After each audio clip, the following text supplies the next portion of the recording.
All right, folks, 2023 Ironhorse Bicycle Classic, men 35 to 44 age group. I ended up third place, and here's going to be just a little run through of the whole ride. There's the route. You can see in the gray, that's the profile. First, about 11 and 12 miles, relatively flat, and then after that, a lot of climbing, a lot of uphill. A few stats on me. At this race, I was about 190 pounds. So bigger guy. I'm not the smallest human in the field typically. You start in Durango, Colorado around 6,500 feet. And then you go up to close to 11,000 feet. So a lot of elevation gain, 5,500 feet over the course of the day. And you end up with roughly 10 miles, 9 miles of descending. Thereabouts. So you climb up to the top of Coalbank Pass, then you descend down and climb Molas Pass at the end, and then you descend down into Silverton, Colorado. Super cool race. First race I ever did. It's what got me addicted to this sport. Super challenging. And over the years I've gotten better and better results. And this year is the first year I actually had video going. So this is the first climb. This is what generally separates it. First year I ever did it. I just watched everyone ride away from me. So the first 25 miles is on an open open roads. So you can see here quite a few cars going past us.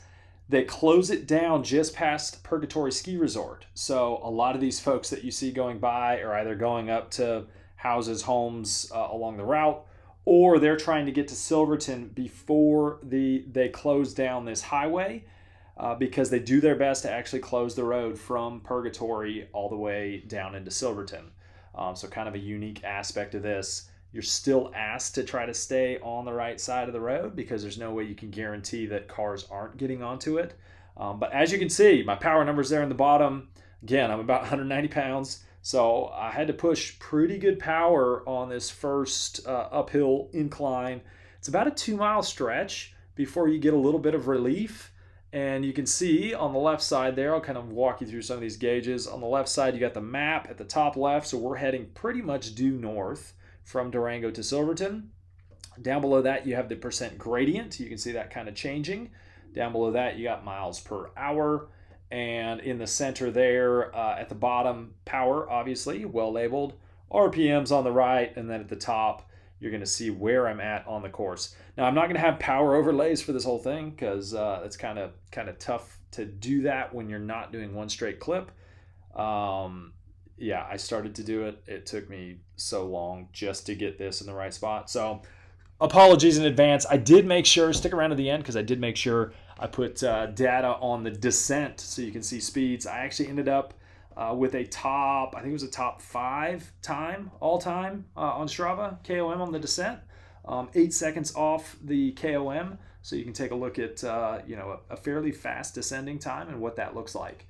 So here we are. Everyone tactics aren't really a part of this here race. So you can see everyone's pretty much in the group. I wish I had a rear camera. There's a few times here in a minute where I'm going to kind of scroll back and you're going to be able to see how many folks are left. That guy that just rode past on the left side, I had done a little recon, a little checking of who was registered and results from last year.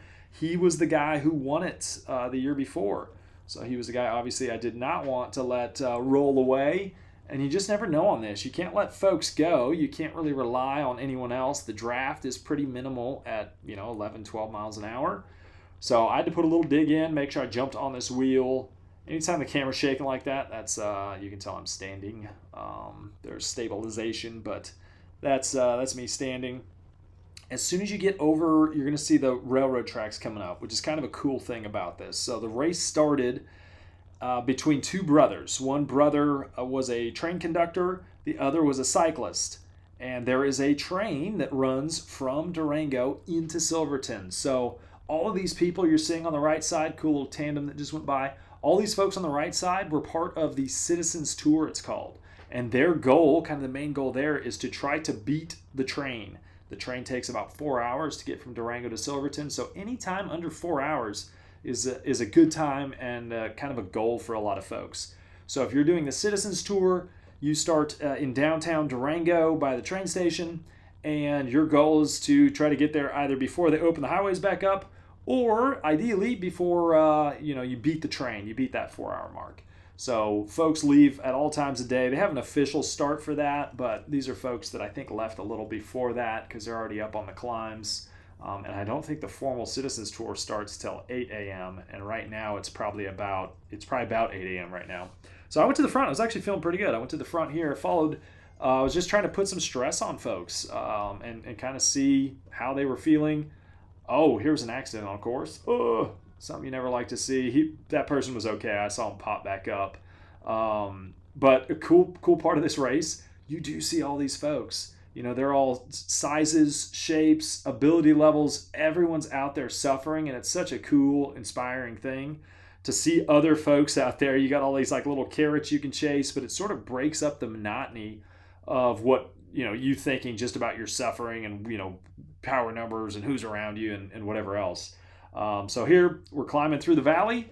It's pretty much up for the first, I think it's about 9 miles once you start climbing, but it's sort of stair steps. So if you pay attention to that elevation, that gradient on the left there, you're going to see it fluctuates. So it doesn't stay at any one gradient. It actually tapers off a little bit. Here in a minute, you're going to see it drop down even more. So we're at 5%, 4%. So it starts really dropping here. So you get these little stair steps, and you get these little chances to recover, which is nice. You can see my power is dropping down to 200 now. So you get these little recoveries mixed in there.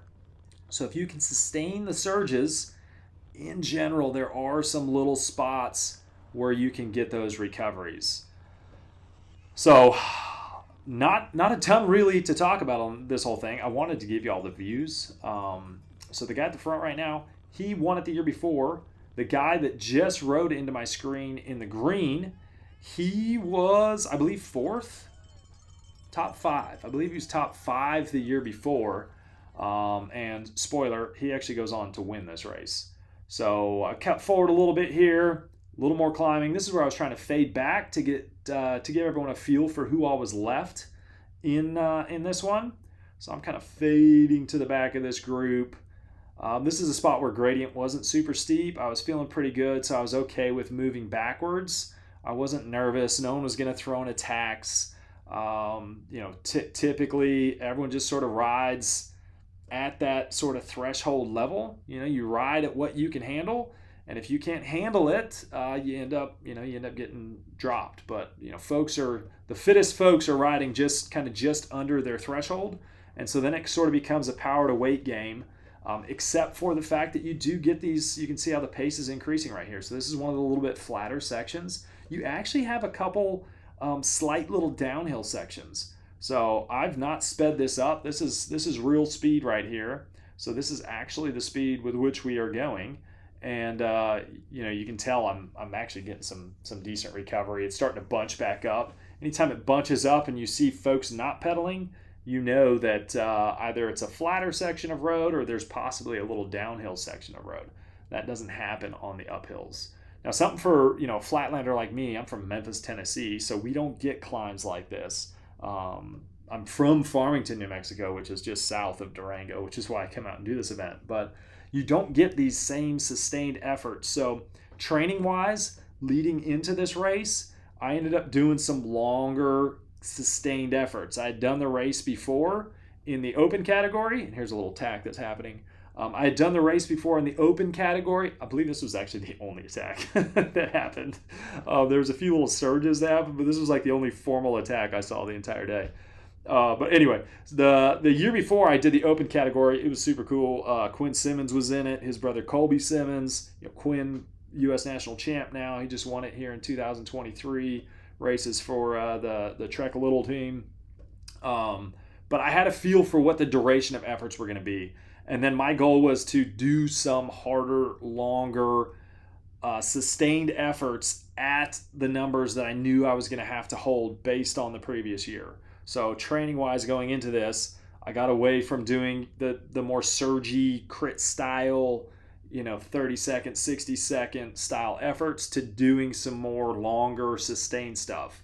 So I got a little more specific what the Iron Horse demands in the like 4 to 5 weeks leading up to this, and I was just trying to do one of those a week. Now this is the cresting of the hill before Needles. So this is, I mentioned how there's like 9 miles of climbing, and then you have like a 5.5, 6 mile section where it's more rolling. If you're from Memphis, those are still climbs, but they're shorter.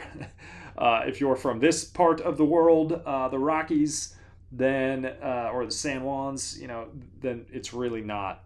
This is like a recovery time. So if you can make it to the Needle spot, you're going to be able to get some recovery in. There are some true descents where speed really cranks up, and these climbs are shorter, faster.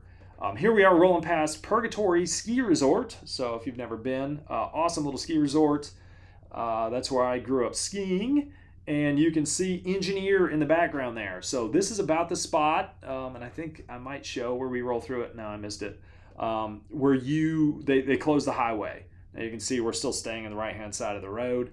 This is the last little bump before you descend past Cascade Village. And here's Cascade Village on the left. That's actually where I was staying. So that's the midway mark. So about the 25-mile mark, and it's right before you start the big climb, the premier climb, we'll call it. So I'm going to show you the stats here in a second, but you can see everyone's kind of recovering downhill. I knew my family was going to be right here, so that's why I'm going to the front. So here I am, 5.5 miles, 6.5%. Up here on the right, it's my family and my high school buddy. There they are. I'm going to give them a high five. They're cheering me on.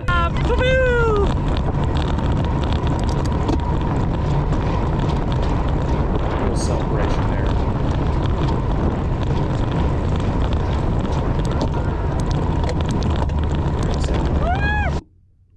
I thought here in a second I'd let the folks know that that's all I was trying to do.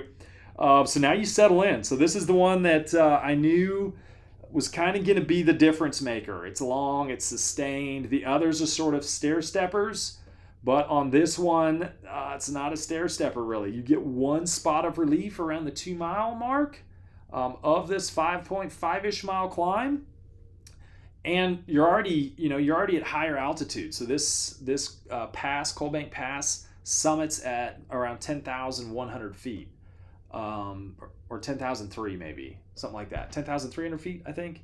So you're getting up in altitude, and there's just not much relief. You have to stay on the pedals. You can see the guys at the front are riding their tempo. The fittest folks go to the front. They ride what's comfortably hard, and you can see it splitting this group up a little bit.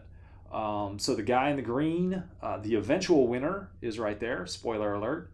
The guy in front of him, actually, I didn't realize a guy I went to high school with. I think he was a year or two younger than me. But yeah, so here we are, settling in, smashing. Eventually, we get near the top, and there was only 3 of us left. I didn't get much footage there, so I was able to hold some good power. I actually set my fastest time ever up Cold Bank Pass, which I was very happy with. There's the altitude, the elevation marker there. So my goal was to try to keep them in reach. I had peeked back. There was no one that was really coming behind me. So the group had split pretty good. About midway up, there was about 10 left. And then the middle part's kind of the steepest part. And as you round, you end up doing this little switchbacky section. And after I got around that corner, I saw there was just 4 of us.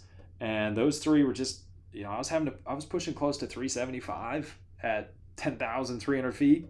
And it was just too much for me. So I was like, okay, I'm going to let them go. I knew there's this 3 mile descent coming off the backside. I'm pretty familiar with this descent. I've done it a decent amount of times. And so I was just going to let my 190 pounds try to make up the difference. I wanted to leave this whole thing in here because this is one of the prettiest views. The camera doesn't do it a ton of justice, but part of the Iron Horse and the beauty of the Iron Horse is just how pretty it is. So not very technical descent here. Road surface, pretty darn solid. I had actually done this descent prior to the race. So I made sure I went and did this descent so I could take a look at the course and make sure I knew if there was going to be any big potholes or cracks or anything like that to be worried about. So I knew in advance how the road surface was. So I was able to take a little bit more risks. I ended up averaging, I think I averaged 44 miles per hour down this. The year prior, I think I had pretty similar times to the year prior per Strava. And myself and another guy the year before did set, we did set the KOM, or he set it. One of us set it on this descent. So it pays to be big when you go downhill, not so much when you go uphill. So these are just kind of big sweeping turns. When you're doing them, they can be a little nervous. The camera doesn't do it a lot of justice, but this is a little over a 6%. I think it's about a 6-7% average gradient on the descent. And this is one where it stays pretty consistent throughout. So it's a pretty fast descent throughout the whole thing. Now, Mola's Pass, which I'm going to show you at the end, that's the final pass of the day. It actually has some sections where you have to pedal. But on this one, it's a matter of just tucking low and getting as aero as I could, and then hope gravity and me being aerodynamic would bring me back up to that lead trio.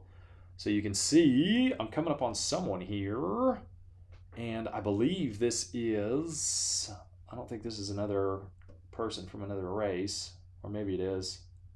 Yes, this is a person from a different race. So this person was not in our category. I caught them and went past them. The guy, the little dot up there, that's the person from our race.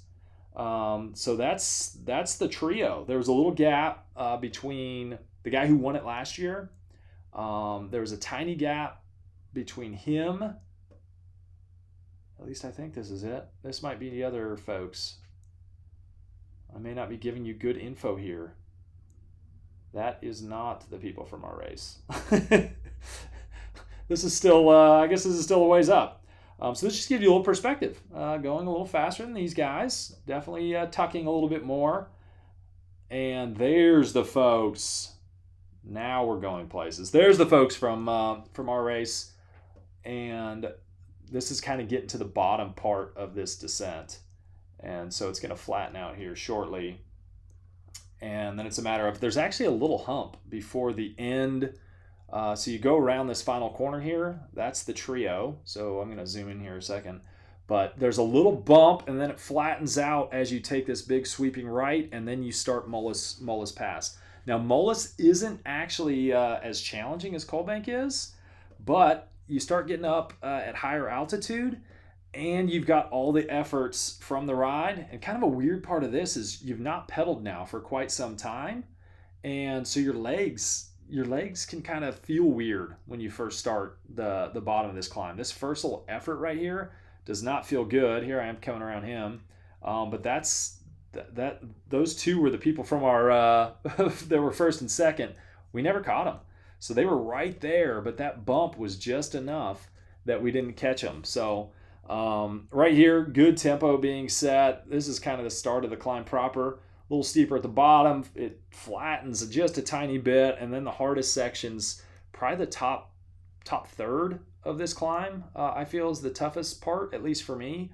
But here the pace was just, it was hard. My legs were not liking it after the descent. They weren't liking it after all the riding I was doing, the hard efforts that I was doing. Maybe it was the lungs coming from Memphis. Definitely not acclimated super well. I actually got up here. The race was on Saturday. I got up Thursday. So if you're not, kind of the protocol is, if you can't get up there 2 weeks in advance to really give yourself time to adapt, it's best to get up there very shortly before.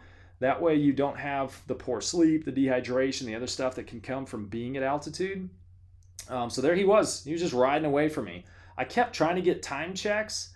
The best I could tell is they were probably, the leaders I thought were maybe a minute and a half up. There's a good fan right here cheering us on. So here we are heading to the very top, heading into the downhill.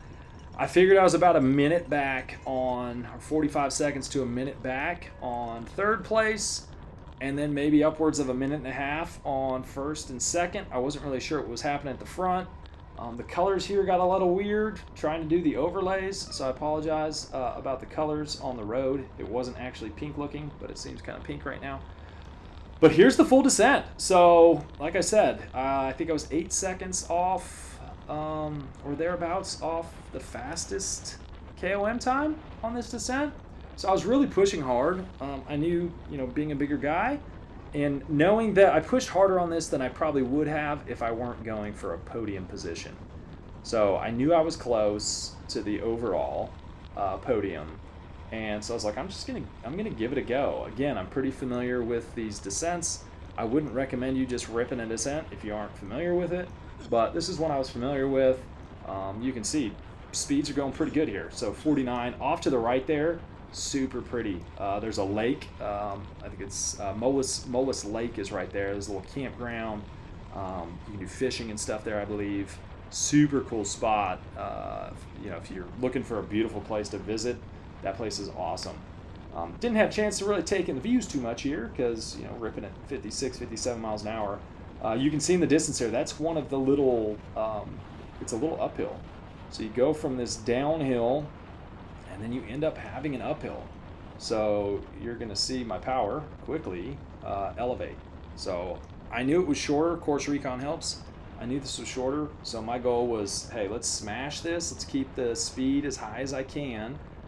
Get up over that little steeper part, and then it was sort of false, kind of false flat. It's showing 6% decline. It's going to kind of go back up a little bit here in a second, or at least flatten out. So I was just trying to stay on the gas. Yeah, you can see it's going, back up, flattish, false flattish. And so my goal here was just to, get through this spot, push as good a power as I could, and get back to the spot where I knew wasn't going to be pedaling. So you can always push a lot harder when you know recovery is coming. So those were much higher powered levels than I would have done if I knew I had to keep pushing, especially at altitude. So when you're at altitude, it's you pay a lot more for the shorter hard spikes. The higher you go above your threshold, you end up paying for those. Your heart rate elevates, the lungs just don't get the oxygen, and so you end up paying for those. So you almost have to ride a little more conservative when you are at altitude, especially if you're not used to being at altitude. So you can tell this isn't a descent the entire way. It is about a little over 6 miles total of down/flat. But here in a second, after we round this corner, that's going to be the end of the flatter / slightly uphill sections, and then it's just going to be a matter of ripping the downhill. I wanted to make sure we got these views in. These views were awesome. Something where it's fun to not do it at a race intensity, because then you can go slower and enjoy the view. But for now, I'm going to just stop talking and let y'all enjoy the rest of this descent and the fun slight uphill, about 1 mile, through Silverton. The finish line's on the far side of town. I almost caught second place. I did not realize it, but I hear them call the name at the end. So I ended up 6 seconds out of second place after doing what was a fairly solid descent. All right, that's all my chatting for now. I'll see you at the end.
there is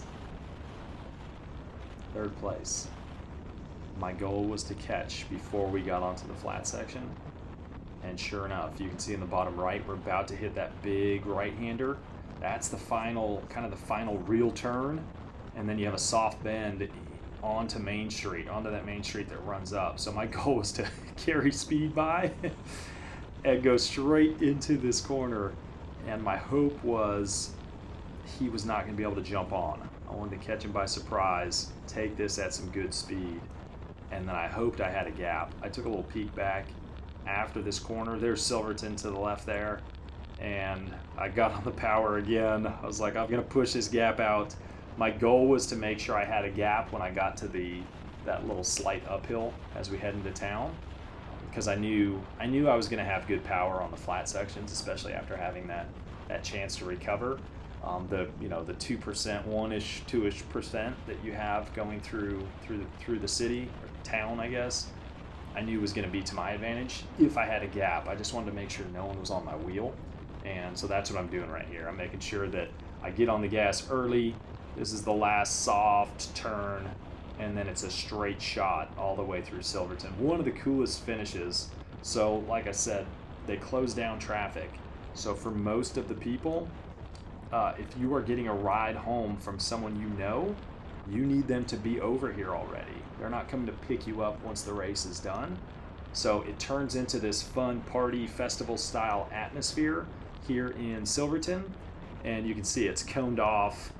Here's some riders from previous races. These are not folks in my race, but you got volunteers at each intersection. As you get further up, there's going to be a lot of restaurants that line the town, a lot of souvenir-style shops. Whenever the train comes to town, the whole city opens up quite a bit more. For you running folks, Hard Rock 100 starts and finishes here in Silverton, Colorado. I've always wanted to come out and just check out the atmosphere. I've never made it when that race is going on, but I've always wanted to check that out. But now we're getting more into the developed part of the town, away from the residential. Here's where all the shops are. You can see the number of people's increasing. Great spot to get pizza, beer, whatever it is. A lot of restaurants for post-race when you're waiting around, hanging out, and you can enjoy the town, enjoy the people, enjoy the festivities until the race or the highway opens back up. I'm pretty sure 1 p.m. So at about this point in time, it took me 2 hours, 27 minutes, I believe, and we started at just after 7:30. So we had a good chunk of time that we had to spend. Got some food, drank a few beers, celebrated the race, and the culmination of a fun day. But here we are, into the fencing. The guy going through up ahead there is second place. Not the one right in front, but way up ahead, about 6 seconds up. That was second place. Turns out first place had ridden away on the slopes of the final climb and ended up winning by about 1 minute. So if you're looking for a race, highly recommend this one. That's all I got. Peace.